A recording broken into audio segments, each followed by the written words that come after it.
That's Thursday at 8 p.m. on ZBM TV 9.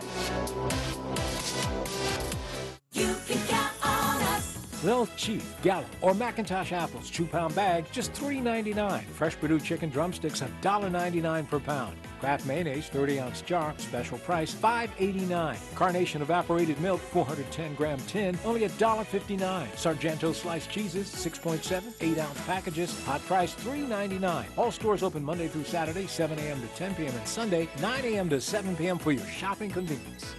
You can count on us.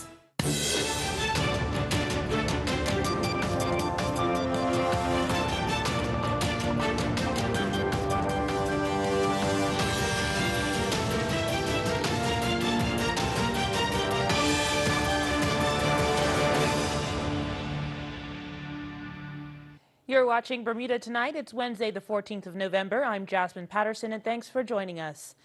Former Premier Ewart Brown tonight hitting back at rumblings that he is still pulling the country's political strings. He's clarifying his position after the government paid his medical firm $1.2 million in compensation for losses incurred to his medical clinics. Plus, he's hitting back at suggestions that he's had something to do with the return of his friend Zane De Silva to David Bert's cabinet. Dr. Ewart Brown, the country's former premier between 2006 and 2010, now in retirement, believes speculation he is still running the show in government has more to do with one's state of mind than fact. Well, you know, I say to those people who are paranoid, just because you're paranoid doesn't mean no one's out to get you. Dr. Brown spoke to Gary Moreno recently. He responded with amusement to repeated claims of a conspiracy orchestrated by him. I don't know what it is that people seem to think that I have my hands in everything. And I take that as a compliment because I retired, I didn't die.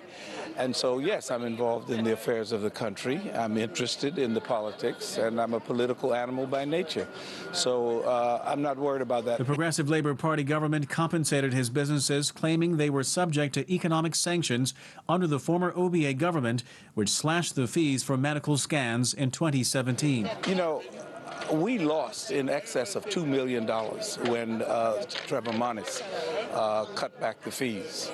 And he did it, in my opinion, as part of a personal vendetta. And he used political office to do it. And so it caused us to lose over a period of about 18 months, more than $2 million. So when the present government tried to help us out because we had to close, they were really just trying to compensate for some of that damage. $1.2 million sounds like a lot of money. But it all depends on the size of your operation. And again, you know, I wonder, I didn't know. I really didn't know that there was a Negro limit as to how much we are supposed to make.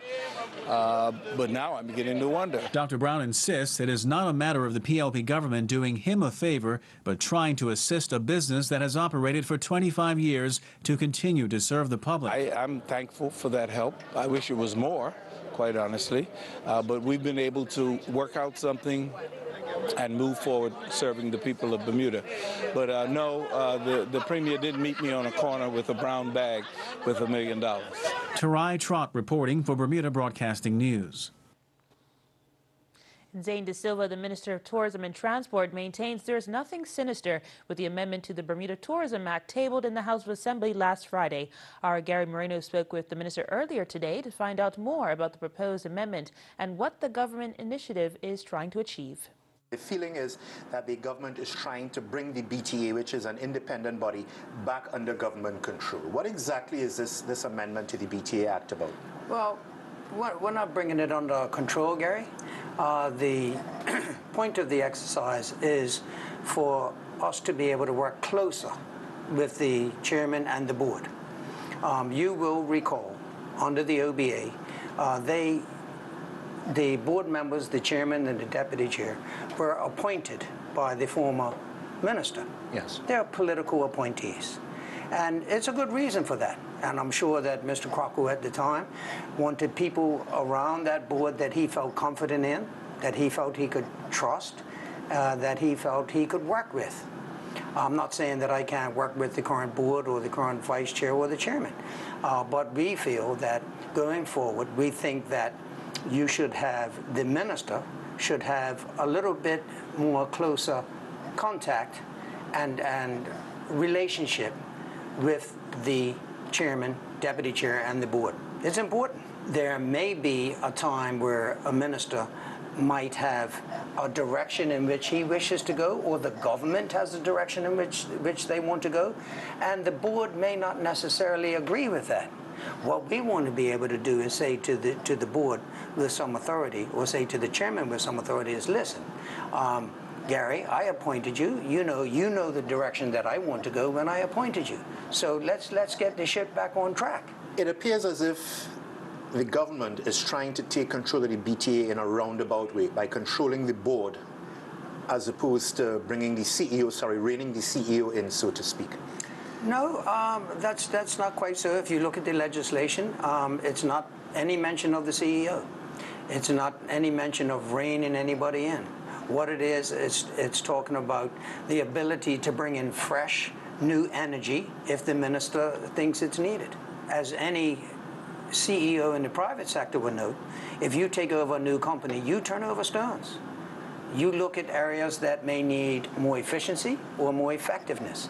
I'm sure that the BTA would tell you that they're not perfect. I don't know anyone that is.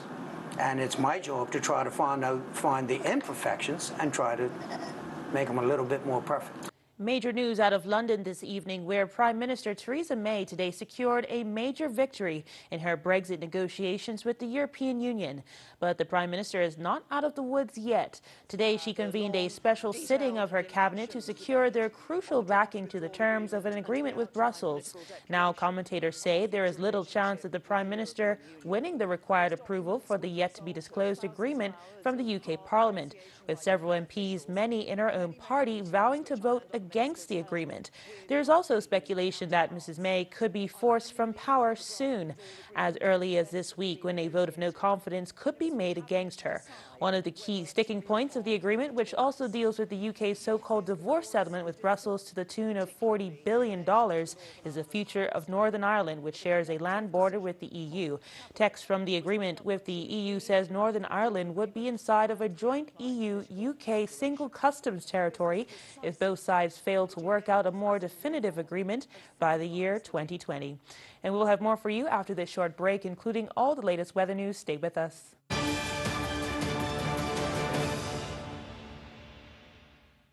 More people today rely on Mailboxes US Express to bring their internet shopping into Bermuda than any other shipping service. Why? Because it's cheaper, quicker, and our staff are friendlier. Large international couriers charge more than $80 to bring a 1-pound package into Bermuda.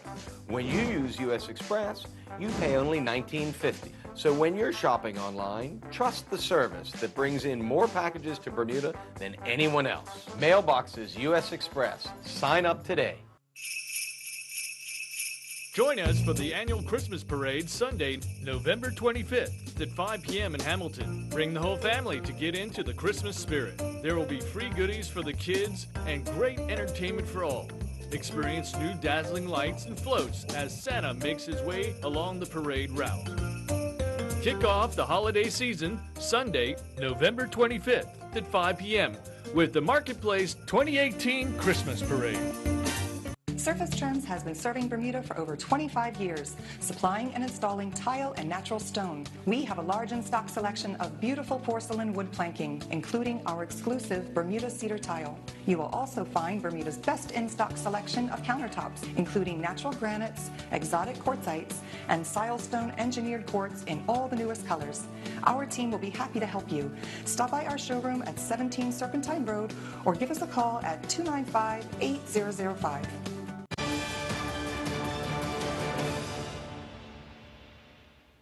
Welcome back. Deputy Opposition Leader Leah Scott wants the government to allow the Bermuda Tourism Authority to remain an independent body. The government is moving to give the new Minister of Tourism and Transport, Zane De Silva, power to make appointments to the board. Well, I think that the first thing we have to remember, Mike, is that the BTA was set up to be an independent body. The Department of Tourism for many years has been essentially a political football. And so in order to maximize the potential for our tourism industry, it was best thought that it would be made independent. The first couple of years, as with any startup organization, didn't prove as fruitful as was anticipated. But since that time, and under the leadership of Kevin Dallas, the BTA has done amazing things. Our numbers are up. They have brought products to Bermuda that we had not considered doing in the past.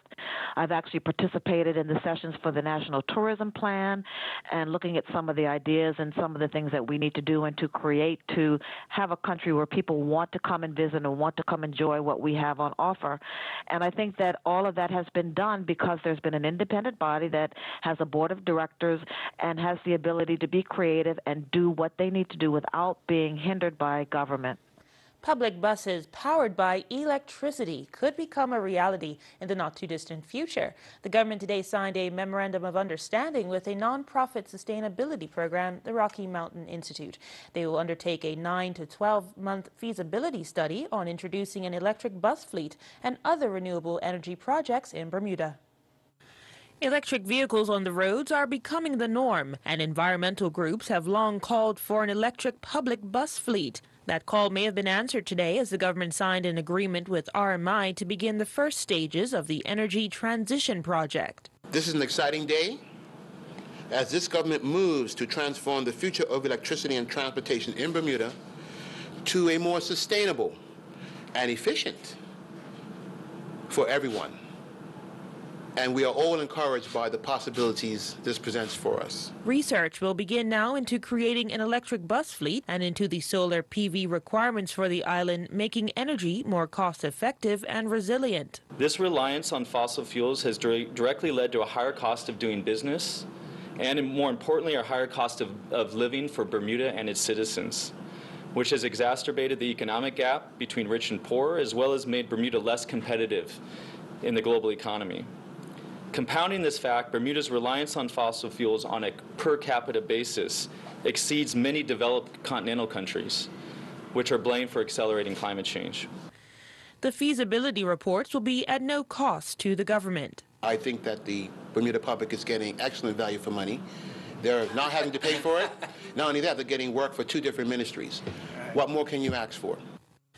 RMI is a non-profit organization that has similar programs in place across several Caribbean islands, Africa, India, China, and Southeast Asia. When you move from a centralized fossil fuel supply of the past to a new decentralized renewable energy system, it's a very personal thing in an island. And there's a lot of questions that need to be answered, right? And obviously there's a lot of stakeholders involved that have differing opinions. And so what we do is we provide that independent, objective guidance. We put the facts on the table to enable the utility, government, and regulator to make informed decisions collaboratively and collectively. The Energy Transition Project has 2 phases, research and implementation. If the Ministry of Home Affairs and the Ministry of Transport support the findings, in just 2 years, work could begin into phasing out the diesel public buses. However, Minister of Tourism and Transport, Zane De Silva, says the new buses budgeted for this fiscal year will still be put into operation. Meanwhile, we sought reaction from opposition MP Leah Scott on the government's intention to introduce an electric bus fleet. And I think it's exciting if we can get, the buses converted to electric vehicles, and it will be great for the environment. And the truth of the matter is, if they get a motion of understanding that actually comes to fruition, that would be exciting, because I'm sure you know that we have 4 MOUs currently in the fintech space which have not come to fruition. So I do hope that this is something that will come to pass. But the real issue, Mike, is that whether or not we get electric buses or magic carpets, until there's a new bus schedule, it doesn't matter what form of transportation they're bringing to Bermuda. So they're still not addressing the core issue. So my question remains, what is the government doing about a new bus schedule? Although these new vehicles could probably effectively service our kids and our aging population, until we have a schedule, what difference does it make? Now let's go to AccuWeather for the latest. AccuWeather is presented by BF&M Insurance Group. We now go to AccuWeather headquarters. The BF&M Insurance Group is pleased to bring you tonight's AccuWeather forecast. I'm AccuWeather meteorologist Brittany Boyer, and we have a cold front that's making progress towards us, and that's going to bring the shower activity, at least for tonight, and also as we head into your Thursday as well. And as I show you the satellite here, you can really see where all the clouds are right now, and again, that front is going to work its way to the south, so that's going to allow for additional showers as we head into the next 24 hours. Also some breezy conditions at times as well. And then by the weekend, we'll be tracking another system. Well, I guess we could say closer to Friday into Saturday. So we will have at least some unsettled weather to carry on into our forecast for the next couple of days. Temperature-wise, right now on this Wednesday evening, we are in the mid-70s here. Humidity right around 85 to 90%. Winds are out of the south, 10 to 14 knots, so slightly breezy out there. The water sitting at 75 degrees outside of the reef. A little bit choppy out there with waves between 4 and 8 feet. And we do have some concerns out there for anybody that might be planning on heading out on the water. There is a small craft warning, and the Bermuda Weather Service actually continuing this through at least Friday afternoon. So heads up if you had any kind of plans on heading out on the water. Here's a look at your tidal times. We have our low tide coming in at 7:48 and our high tide coming in on your Thursday at 1:37 in the morning. So let's get you through the rest of the week here. For tonight, temperature-wise, right around 70 degrees for your overnight low. Breezy with a couple of showers around, and we will have mainly cloudy skies. Temperatures for tomorrow, low to mid-70s, not too bad temperature-wise, but there will be a lot of clouds out there, and also the winds will be picking up as well, not to mention those showers that are still with us. And again, that front is nearby right now. It will make some progress to the south before lifting back up as a warm front. And then you can see there's a big storm right now across the East Coast. Eventually, we are going to get some of that moisture working its way toward the island as we head closer to the weekend. So that's why I mentioned that we will have some unsettled weather to deal with for the next couple of days. Speaking of unsettled, look at the showers and storms right now in Jamaica. 90 degrees, Barbados and Trinidad also seeing some showers around. No tropical development, however, out toward the Virgin Islands there is an uptick in the moisture right now that is providing for some drenching downpours. Meantime, as we look at the forecast for the East Coast, it is a mess for Thursday. There will be some heavy snow out there in addition to some rain and snow in the Big Apple. Also, Boston will be seeing that by the time we get into Friday. Let's take a look at our extended forecast here at home. You'll notice that we do keep the showers around for your Thursday, and then we'll watch our next system approaching Friday into Saturday. That will knock down our temperatures with the rain, and then we are back into the low 70s into early next week. AccuWeather was presented by BF&M Insurance Group.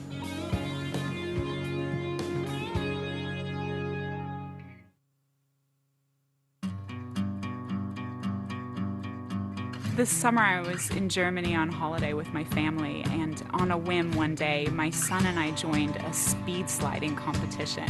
And as I came down the water slide, I went straight down in the pool and whacked my left foot on the bottom of the pool. And I looked down and I didn't see a foot. I just saw the bones sticking out, and I started to feel faint. I was ambulanced to a hospital where I stayed for 11 days and had surgery. I had snapped all the ligaments on both sides of my ankle. And in the middle of all this stress and pain, we thought, how are we going to deal with health insurance? How will we pay for this? And I got a response from Allison at BF&M, and she said, your admission and surgery will be covered at 100%. I didn't have to put it on a credit card and deal with a reimbursement later. It made such a big difference to us. And for me, the BF&M difference is stress-free insurance when I really needed it.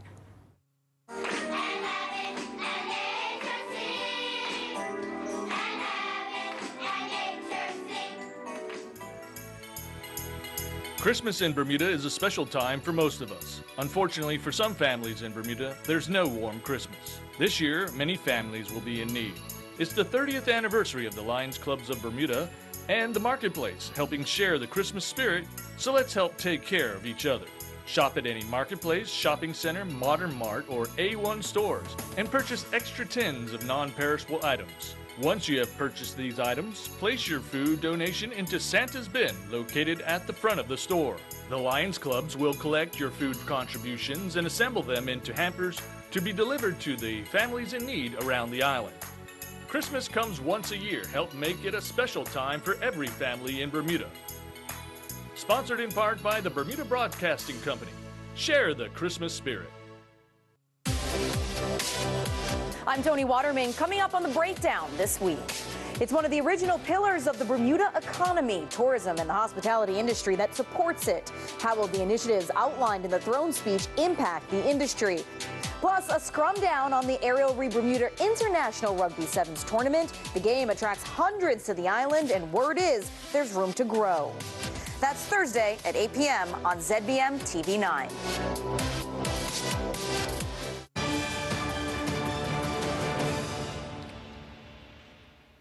Humble and grateful. That's the reaction from labor union stalwart Ottiwell Simmons after government will name a new arbitration center. The center will be housed inside of the old Hamilton Police Station on Parliament Street. The government made the announcement during Friday's speech from the throne, which outlines government's legislative agenda. Gary Moreno caught up with the somewhat surprised Unionist following the announcement. I wasn't quite certain. I heard some hint in that direction. And I just didn't know until the governor had read it and identified the building and things like that. So, and I got a lot of, I heard an excellent response from the all present. So I said, well, that must be good for everybody. And so it's got to be good for me. You were the only person to receive a rousing, in fact, a standing ovation upon your arrival here today. I got it. I never noticed that. Right. So do you think you're finally being recognized for the contribution that you made not only to the labor movement, but to, in fact, Bermuda as a whole? Well, I always take pride in people recognizing your contribution, whatever little contribution you make.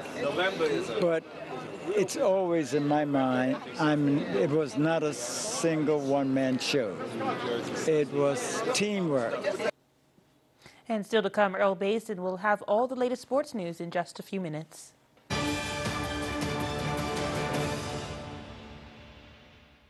You can count on us. Snow White cauliflower, only $3.99 each.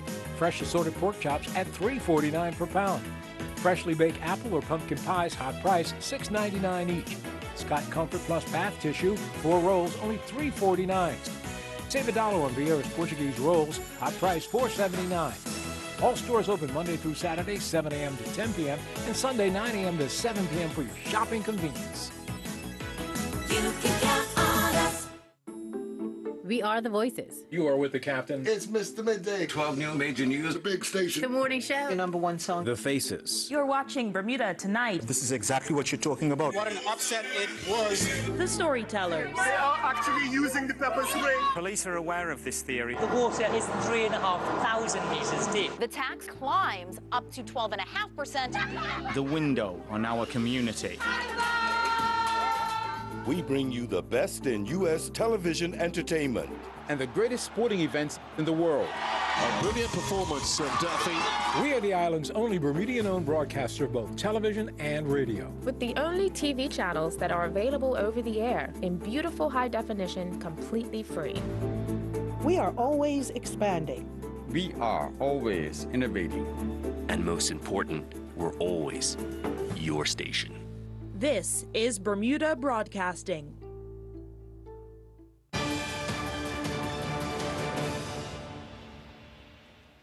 Sport now, and Earl Basin has the very latest from the sports desk. In a commitment for 2 years, Digicel have come on board alongside the Bermuda Netball Association to assist with their junior program. Making the announcement at the Bernard Park Netball Courts was Calandra Smith, a Digicel executive. Now, this sponsorship agreement now will bring a new name to the Junior League, which will now be called the Digicel Bermuda Netball Association Junior League. The Junior League sponsorship not only will bring monetary funds, but we also look forward to supporting the BNA by supplying equipment and also supplies needed to run the season.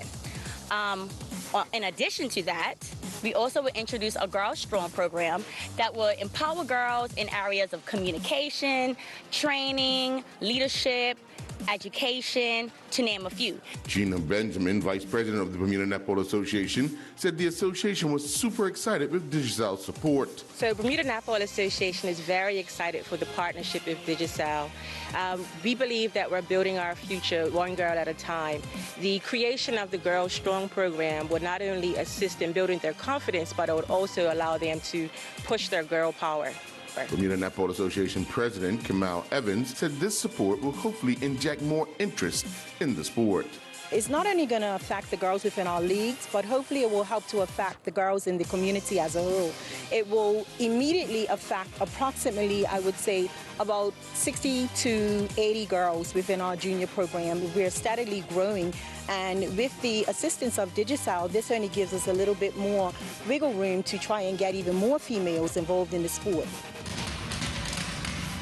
Bocce Bermuda players Steve Wilson, Uche De Silva Andrade, and Omar Hayward will compete in the Buenos Aires Regional Open in Argentina. Wilson, Andrade, and Hayward are hoping to gain valuable ranking points as they continue their quest to qualify for the Pan American Games in 2019 and the Paralympics in 2020. The competition is expected to attract top bocce players from North, Central, and South America.